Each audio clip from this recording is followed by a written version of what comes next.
Assalamualaikum warahmatullahi wabarakatuh.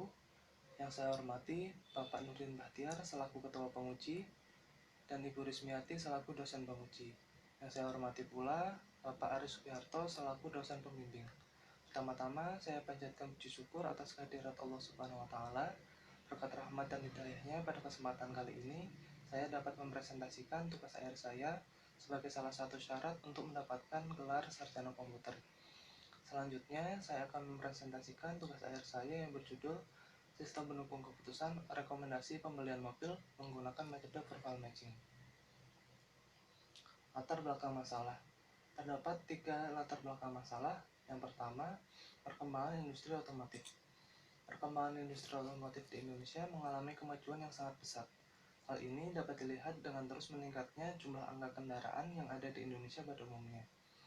Berdasarkan data dari Gabungan Industri Kendaraan Bermotor atau Gaikindo, pada bulan November 2016, perusahaan pabrikan mobil di Indonesia telah memproduksi mobil sebanyak 107.719 unit. Angka ini meningkat dari bulan sebelumnya yang hanya 104.130 unit, sehingga dapat disimpulkan bahwa terjadi peningkatan produksi mobil yang cukup tinggi di Indonesia hanya dalam kurun waktu 1 bulan. Dan yang kedua, banyak pilihan mobil. Dengan banyaknya pilihan mobil yang tersedia di pasar, masyarakat merasa kebingungan dengan mobil mana yang sesuai dengan kriteria dan budget yang mereka miliki.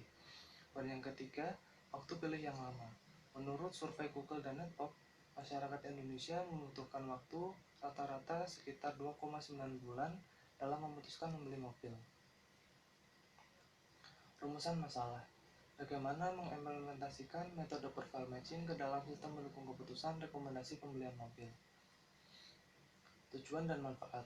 Tujuan, membangun sistem pendukung keputusan rekomendasi pembelian mobil menggunakan metode profile matching. Manfaat, membantu user untuk memilih mobil yang akan dibeli sesuai dengan kriteria dan budget yang dimiliki. Ruang lingkup. Poin yang pertama adalah input data yang diperoleh dari data penjualan mobil sebanyak 259 data yang diperoleh secara online dari PT Gaikindo dan idpresspress.com. Dan yang kedua, data dibatasi pada harga maksimum 2 miliar dan 5 merek dengan penjualan tertinggi di Indonesia. Dan yang ketiga, kriteria yang digunakan adalah merek, harga, jenis bodi, transmisi, kapasitas mesin, kapasitas penumpang, dan bahan bakar. Dan yang keempat, hasil dari sistem ini berupa daftar mobil rekomendasi yang diperoleh dari proses perhitungan profile matching. Dan yang kelima, pembangunan sistem ini menggunakan permodelan waterfall sampai tahap integration dan sistem testing, bahasa pemrograman PHP, dan sistem manajemen basis data MySQL. Poin yang keenam, pengujian perangkat lunak menggunakan metode black box. Landasan teori. Landasan teori yang pertama, sistem pendukung keputusan. Sistem pendukung keputusan adalah sistem berbasis komputer yang dapat membantu dalam pengambilan keputusan. Sistem ini digunakan untuk membantu pengambilan keputusan dalam situasi semi terstruktur dan situasi yang tidak terstruktur, di mana tak seorang pun tahu secara pasti bagaimana keputusan seharusnya dibuat. Yang kedua, profile matching. Profile matching adalah sebuah mekanisme pengambilan keputusan dengan mengasumsikan bahwa terdapat tingkat variabel prediktor relevan yang harus dipenuhi oleh subjek yang diteliti, bukan tingkat minimal yang harus dipenuhi atau dilewati. Yang ketiga, proses pengembangan perangkat lunak. Terdapat 5 tahapan pada model waterfall. Tahapan yang pertama adalah requirements definition, tahapan yang kedua system and software design, tahapan yang ketiga implementation and unit testing, tahapan yang keempat integration and system testing, tahapan yang kelima operation and maintenance. Tapi pada pembangunan sistem ini saya hanya sampai dengan tahap yang keempat, yaitu integration and system testing. Selanjutnya, langkah profile matching. Yang pertama adalah menentukan variabel data-data yang dibutuhkan. Yang kedua, menentukan aspek-aspek yang digunakan untuk penelitian. Yang ketiga, pemetaan gap profil. Gap dapat diperoleh dari profil minimal dikurangi dengan profil data test.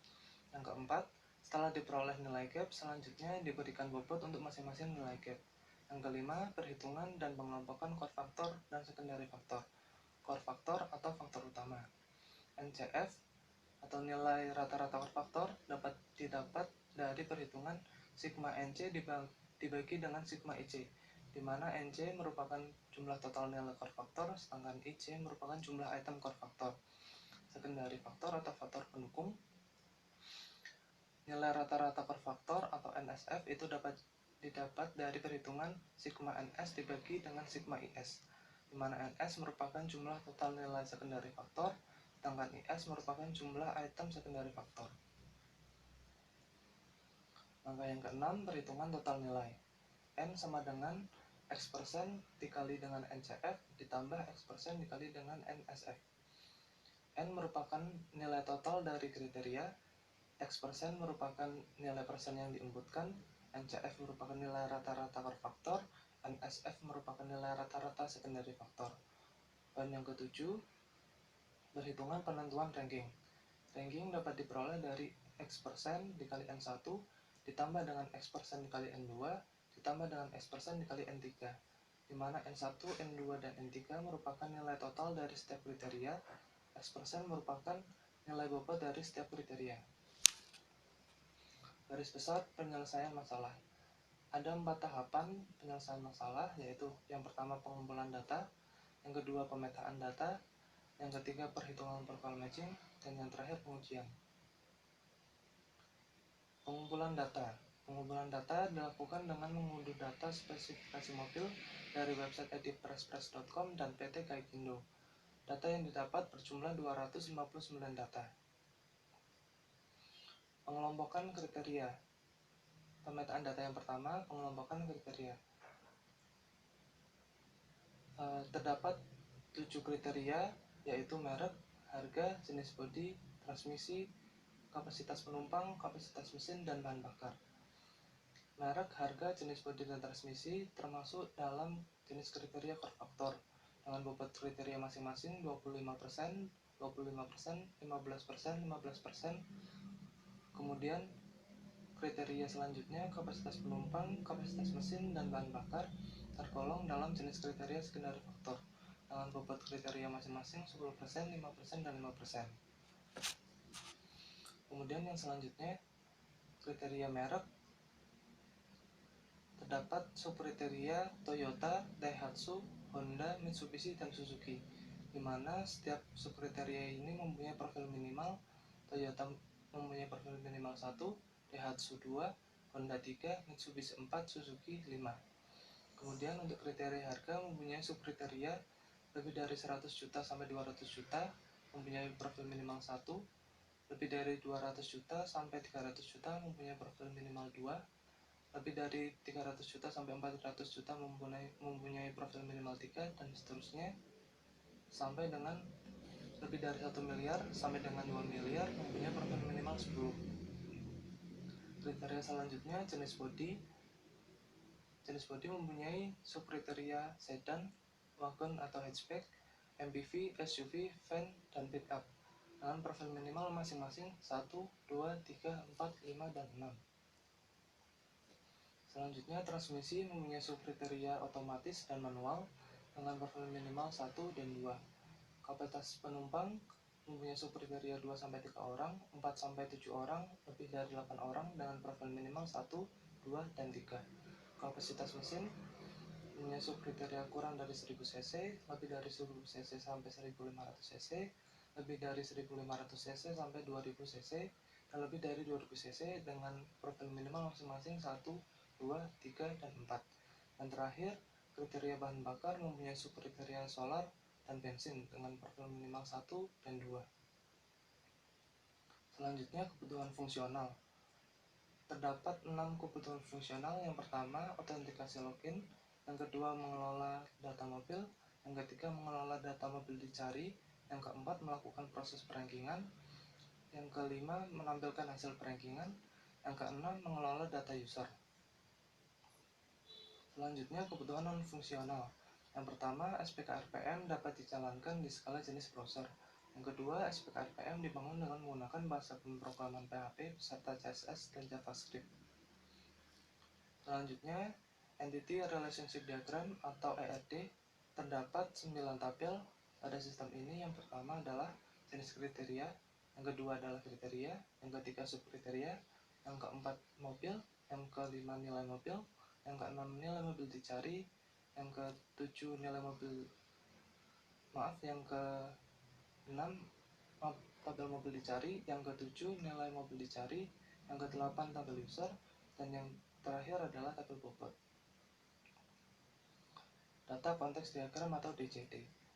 Dalam sistem ini terdapat dua pengguna atau dua aktor, yaitu admin dan pengunjung. Selanjutnya adalah demo program.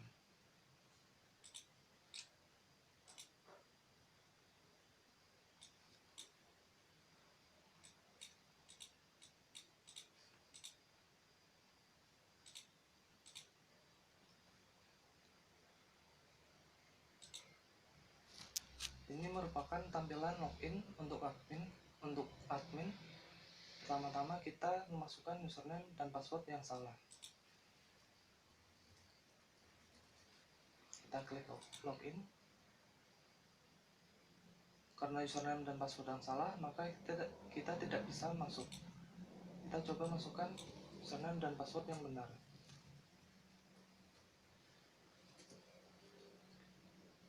Kita dapat masuk, dan ini merupakan tampilan beranda dari SPK RPM. Terdapat 5 menu pada SPK RPM. Yang pertama adalah beranda, yang kedua data mobil, yang ketiga data mobil dicari, yang keempat perhitungan verbal matching, dan yang kelima kelola pengguna. Kita ke menu selanjutnya, yaitu data mobil. Pada menu ini admin dapat melihat keseluruhan data mobil yang disimpan dalam SPK RPM ini. Kita akan mencoba untuk menambahkan data.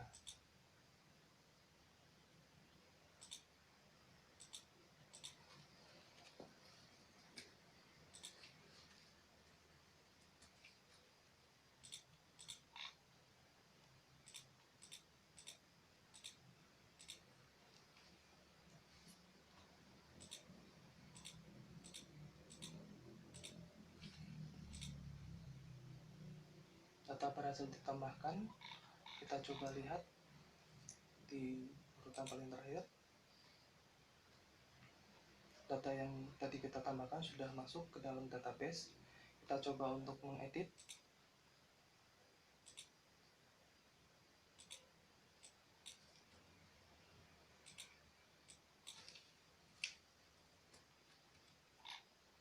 Kita simpan. Data berhasil diubah.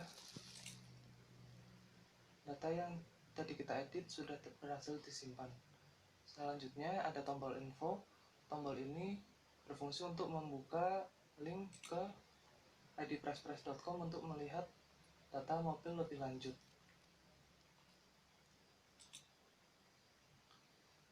Kemudian kita mencoba untuk menghapus data. Data berhasil dihapus. Kita coba lihat. Data berhasil dihapus. Menu selanjutnya data mobil dicari. Di sini ini merupakan tampilan untuk mobil yang kita inginkan.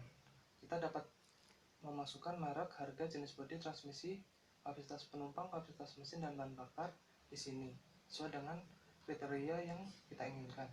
Kita coba untuk edit data.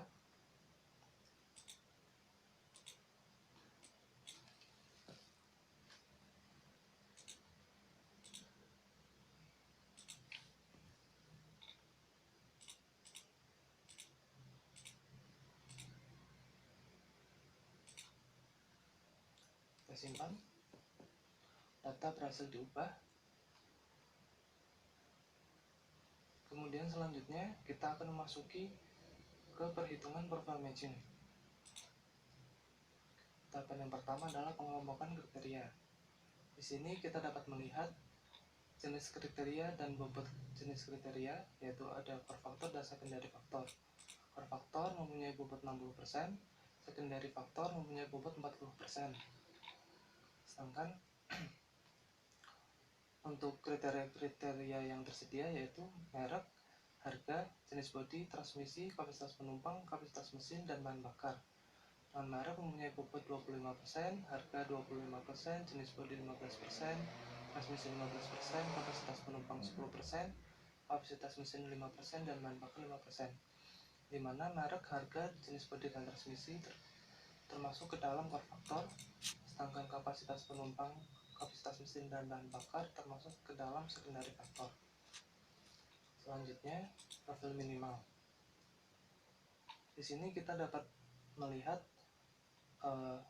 kriteria dan subkriteria beserta nilai profil minimal.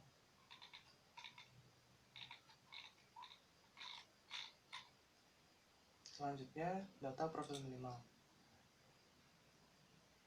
Pada menu ini, data-data yang tersimpan pada database nilainya sudah diubah sesuai dengan profil minimal yang terdapat pada menu ini. Seperti merek, Ayla mereknya Daihatsu mempunyai nilai profil 2, maka di sini akan tampil 2 dan seterusnya. Kemudian perhitungan gap.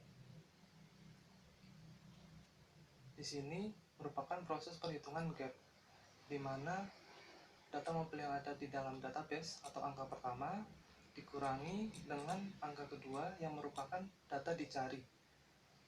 Data dicari ini dapat kita lihat dari data mobil dicari. Karena yang kita cari adalah bermerek Toyota dengan harga 200 juta, jenis bodi MPV, dan seterusnya, maka data yang ada di dalam database dikurangi dengan nilai-nilai tersebut, sehingga didapatkan gap. Proses selanjutnya adalah konversi gap. Di dalam menu ini kita dapat melihat tabel yang digunakan sebagai acuan dalam mengkonversi gap. Jika hasil gapnya adalah 0, maka mempunyai bobot 10 dengan keterangannya tidak ada selisih atau subkriteria sesuai dengan yang dibutuhkan. Jika selisihnya 1, maka bobot nilainya 9,5, kecocokan subkriteria kelebihan 1 tingkat, dan seterusnya. Kemudian untuk hasil konversi gap, setelah diketahui gap dari masing-masing data mobil, maka gap ini dikonversi berdasarkan tabel ini sehingga mendapatkan data seperti ini. Menu yang selanjutnya, total nilai. Pada total nilai ini, data dari hasil konversi gap dikalikan dengan bobot masing-masing kriteria. Pada merek mempunyai kriteria 25%, harga 25%, jenis bodi 15%, transmisi 15%, kapasitas penumpang 10%, kapasitas mesin 5%, dan bahan bakar 5%. Hasil dari konversi gap tadi dikalikan dengan bobot tersebut sehingga mendapatkan nilai-nilai seperti ini. Kemudian dihitung rata-rata dari core factor. Core factor merupakan 4 kriteria pertama, yaitu merek, harga, jenis bodi, dan transmisi. Kemudian kita hitung rata-rata secondary factor yang merupakan 3 faktor terakhir, yaitu kapasitas mesin, kapasitas penumpang, kapasitas mesin, dan bahan bakar.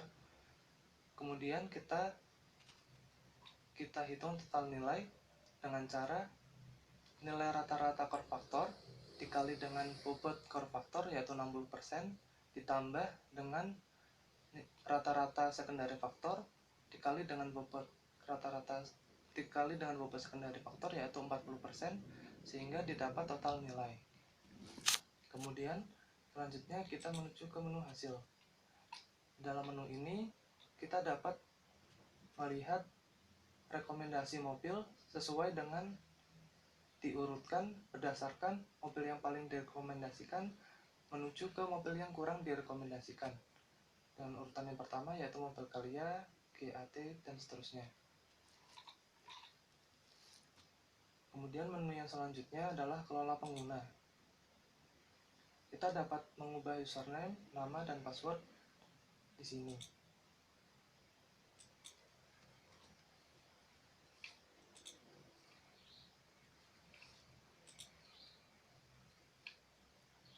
kita klik simpan,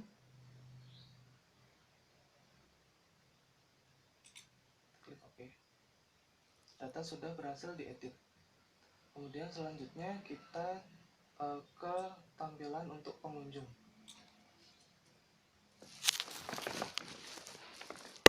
Ini merupakan tampilan untuk pengunjung. Pengunjung dapat memasukkan kriteria mobil yang diinginkan di sebelah sini. Kita coba memasukkan.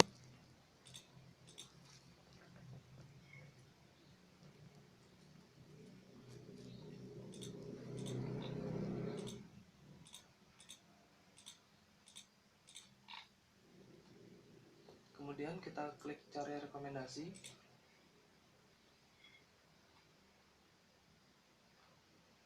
Ini merupakan tampilan dari hasilnya. Di sini terdapat kriteria yang pengunjung masukkan tadi dan kita dapat mengubahnya. Kemudian yang di sini merupakan hasil rekomendasi mobil berdasarkan inputan dari pengguna tadi.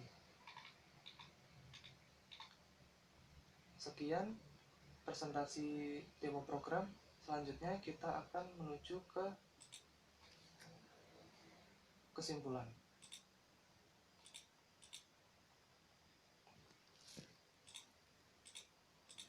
Jadi kesimpulannya adalah dihasilkannya sistem pendukung keputusan rekomendasi pembelian mobil. Sistem ini dibuat dengan menggunakan metode profile matching sehingga dapat dilakukan perankingan terhadap kriteria-kriteria yang diinputkan pengguna dengan data mobil yang tersimpan dalam database. Kesimpulan yang kedua, sistem pendukung keputusan ini menggunakan 7 kriteria, yaitu merek, harga, tipe bodi mobil, jenis transmisi, kapasitas penumpang, kapasitas mesin, dan bahan bakar. Keluaran sistem ini berupa ranking mobil yang digunakan sebagai alat rekomendasi dalam membeli mobil. Saran yang dapat diberikan untuk pengembangan lebih lanjut adalah menambahkan kriteria lain seperti kesediaan fasilitas AC dan non-AC, fasilitas power steering, fasilitas multimedia, dan lain-lain, sehingga hasil rekomendasi dapat lebih sesuai dengan keinginan pengguna. Terima kasih. Sekian presentasi tugas akhir dari saya. Mohon maaf jika ada kata-kata yang salah. Wassalamualaikum warahmatullahi wabarakatuh.